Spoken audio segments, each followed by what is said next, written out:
السلام علیکم ورحمۃ اللہ۔ دارالعلوم دیوبند نے آج ایک بہت ہی اہم اعلان کیا ہے۔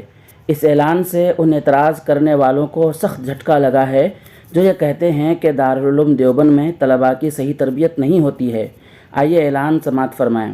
اعلان سے پہلے اگر آپ ہمارے چینل میں نئے ہیں تو سبسکرائب کر لیں تاکہ ہر نئی ویڈیو آپ تک پہنچے۔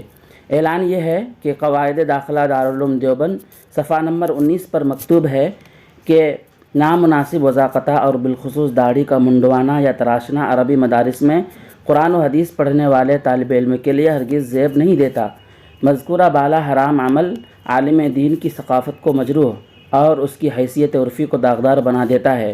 دارالعلوم دیوبند ہمیشہ سے اس معاملے میں زیادہ حساس رہا ہے، اس لیے کسی جدید یا قدیم طالب علم کا اگر وہ ریش تراشیدہ ہے نہ داخلہ ہوگا اور نہ داخلہ برقرار رہے گا۔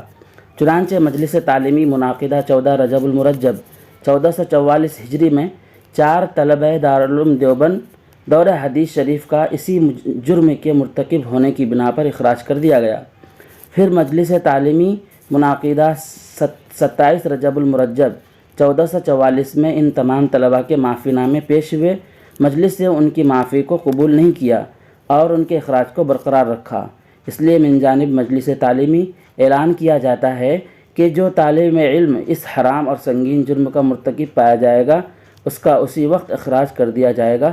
دستخط ناظم مجلس تعلیمی۔ السلام علیکم ورحمۃ اللہ۔